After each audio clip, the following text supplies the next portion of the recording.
For the first time, I am going to be officially participating in MeMadeMay.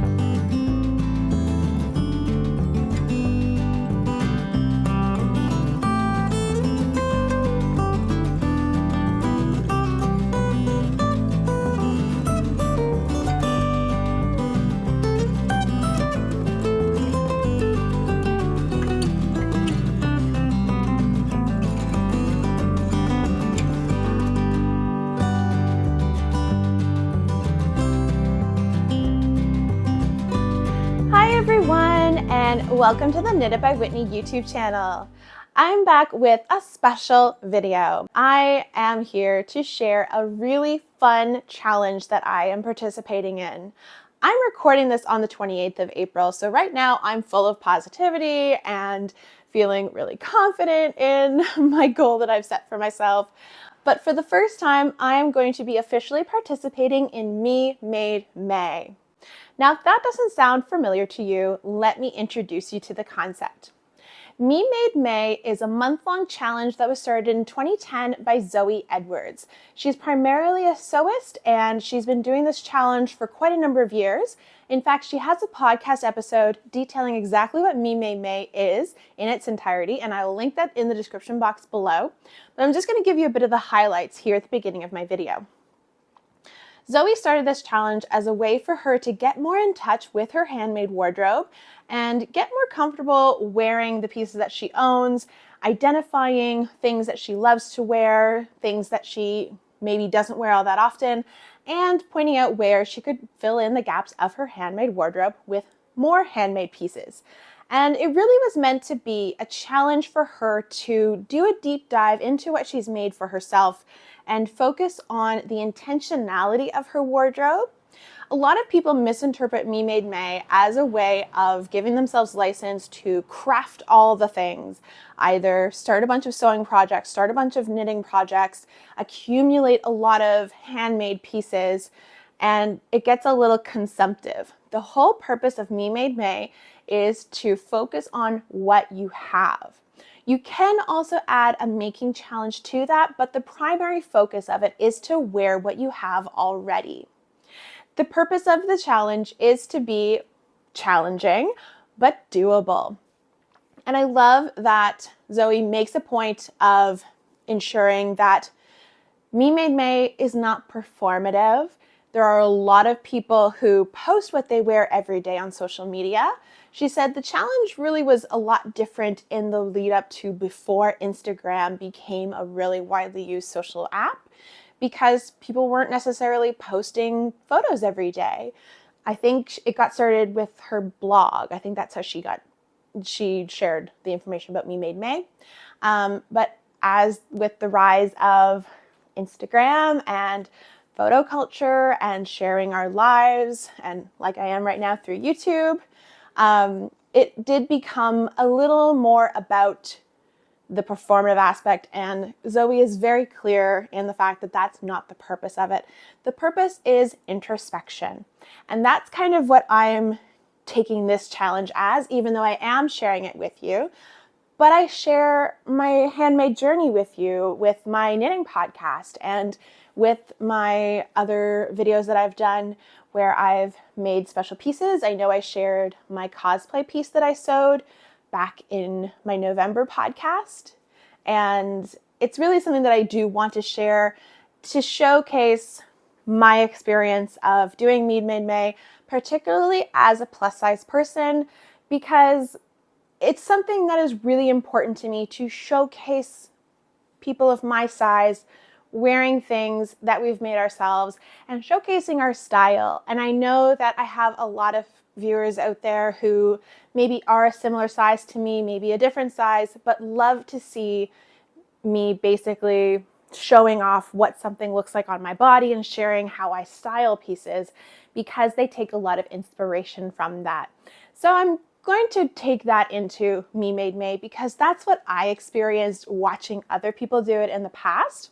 I have some friends that are sewists, and I follow a lot of people who are plus size fashionistas, and I really get inspired by the outfits that they share, and I kind of want to pay that forward and do the same thing with my experience of MeMadeMay. So MeMadeMay is a month-long opportunity to wear your handmade pieces either in new ways or in different ways than you've previously worn them.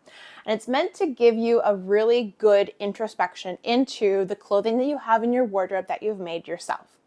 It is meant to be challenging but doable. Now my challenge is going to be twofold. I'm going to have a wearing side to the challenge and a making side to the challenge.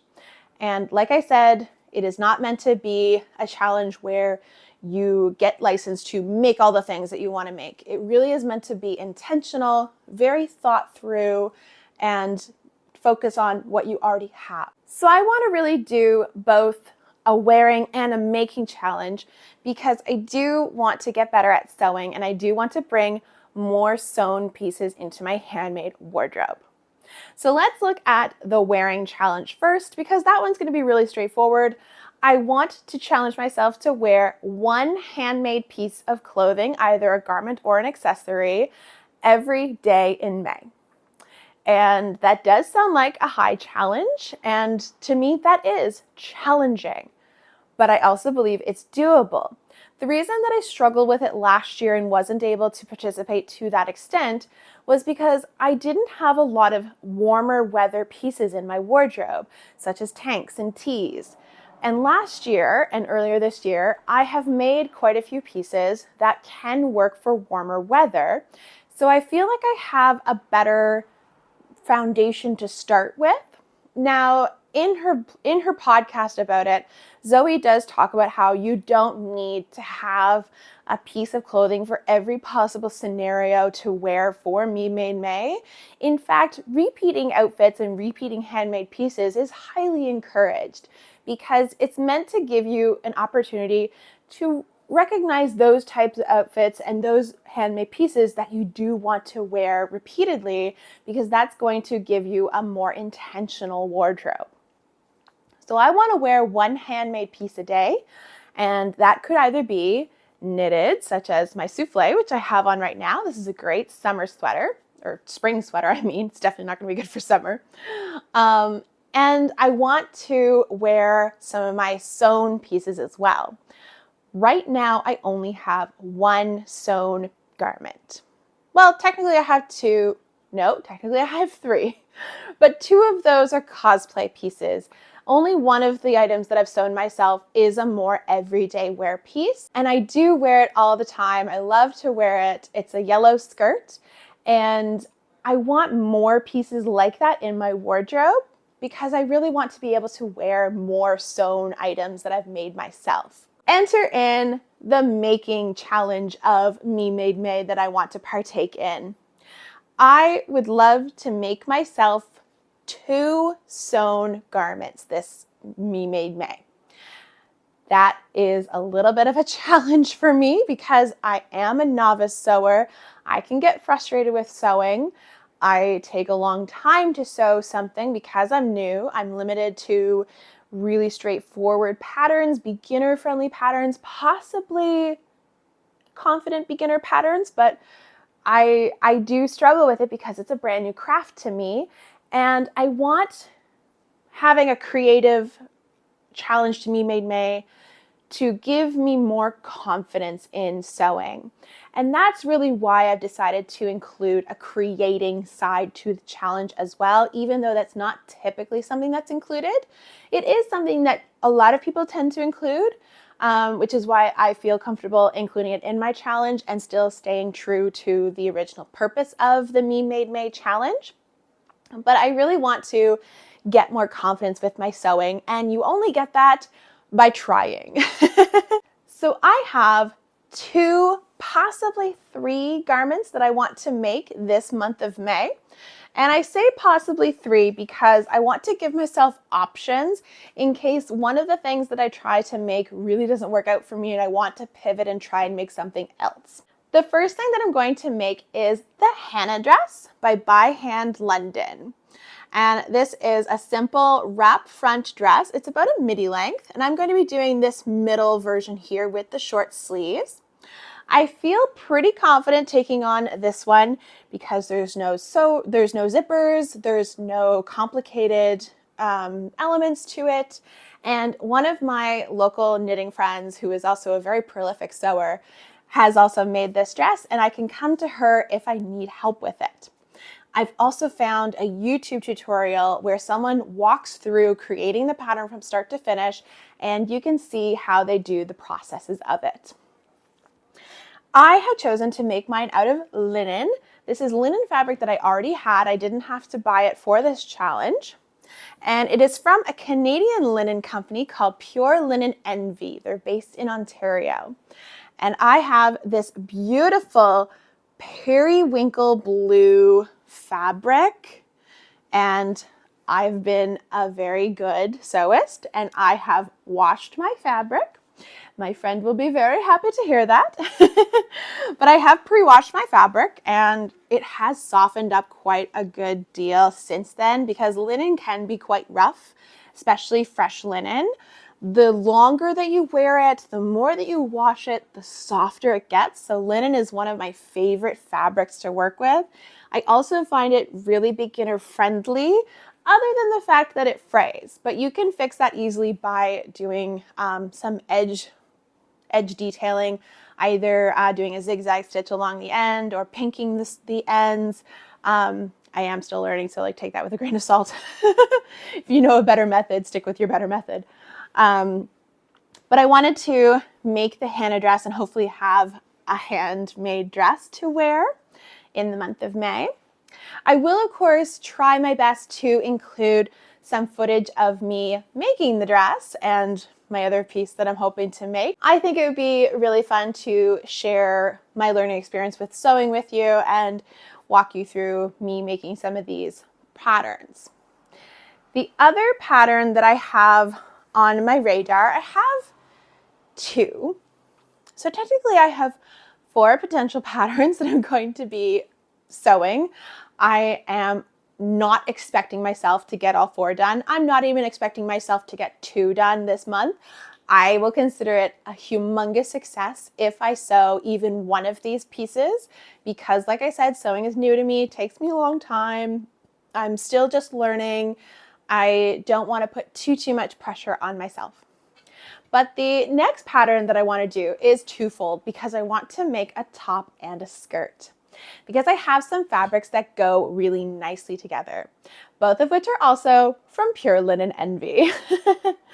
I have these 2 fabrics. So this is a green linen, kind of like an olivey green, and this is a white patterned linen.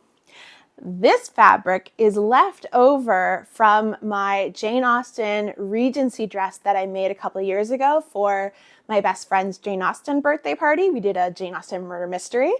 I played Mrs. Bennet. I had so much fun. It was awesome. Highly recommend if you are at all interested in Jane Austen, hosting a Jane Austen murder mystery party. So much fun.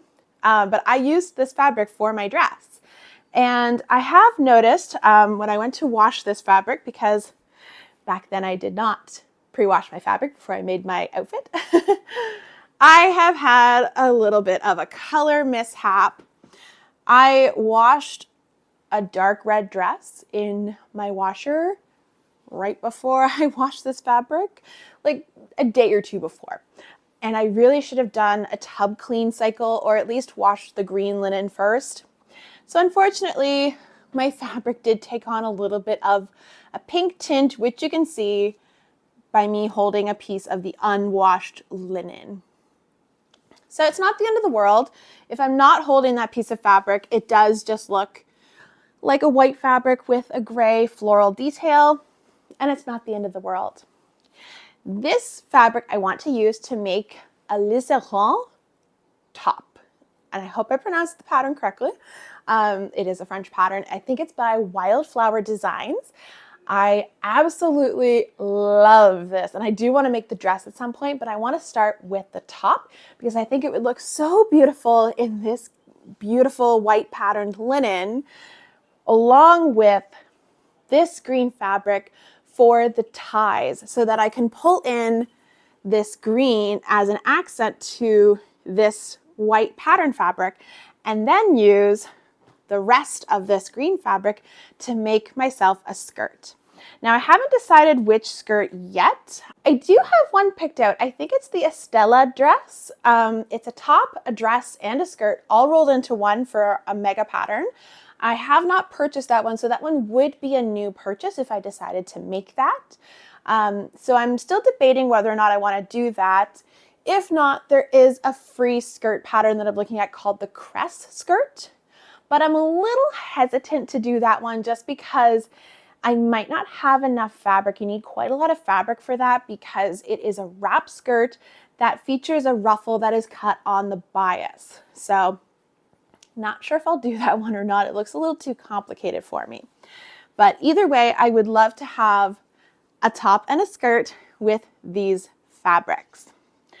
Now my wild card option that I might do instead is a pair of overalls. The pattern I'm looking at is the Yanta coveralls or Yanta overalls by Helen's Closet. And she is a Canadian sewing designer. And I love her patterns. They're super size inclusive. She showcases them on a variety of body types. So they're also gender inclusive as well, which I absolutely love. And I love her Yanta overalls because I think they would be such a great option to use this really fun fabric. This is black cat fabric. I'm going to hold it all the way up because I don't know if it'll focus or not, but this is what the pattern looks like. But this is a pattern from IKEA. I got this fabric the last time my husband and I were at IKEA, and it has these really cute black cats mixed in with some white cats. And when I saw it, it looked really Halloween-y, but I also think it would just be fun to have these really cutesy overalls. And this is a really thick canvas material, kind of like a cross between a linen and a denim. So it is quite a thick material. So I think that would just be a really fun kind of side project. And I do have exactly the amount of fabric that I need to make the Yanta overalls in this big chunk. And I think this was only $20. I have my receipt still in here, actually. It was $20, $19.99. So I think that is such a steal for enough fabric to make a pair of overalls. So super cool. So those are my wearing and making plans for the month of May. I'm very hopeful about my time during them. I'm hoping to do a little vlog style. The hand dress is my priority, so that might be the one that I start with first, but I'm also feeling really inspired to try and make the Les Laurent top, so that one could also be the first choice. But either or, I think I'm going to do those two patterns first. Those will be my top tier patterns, and then if I make the skirt to go with the Les Laurent top, that would be icing on the cake. If I don't get to that at all, I'll try and work on that over the summer. And then the Yanta overalls are kind of like a backup if the Les Laurent top and whatever skirt I choose end up not working for me and I want something totally different.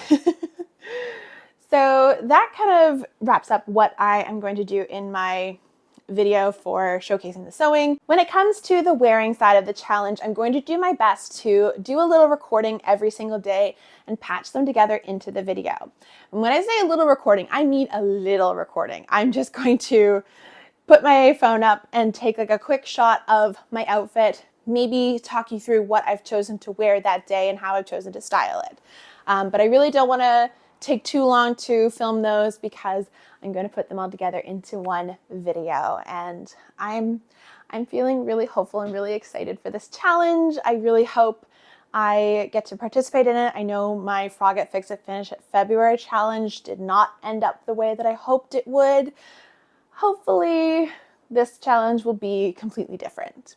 And that wraps up this little intro video into what I'm going to be doing for Me Made May. If you are new here, thank you so much for joining me. I really appreciate it. And if you're a returning viewer, thank you so much for coming back. It really means a lot to me. While you're here, it would help my channel if you could like this video, subscribe to my channel, and please leave me a comment below. Let me know if you are also participating in Me Made May and what your challenge is going to look like. Let me know your predictions about what you think I'm going to be able to achieve in mine, and hopefully by the end of May or the beginning of June, I will have a video out letting you know what parts of my challenge were successful and what parts were not. But please let me know what you think is going to happen. If you would like to support me, I do include a link to my Ravelry wish list in the description box below. Thank you so much for joining me, and I hope you all take care, and happy Me Made May!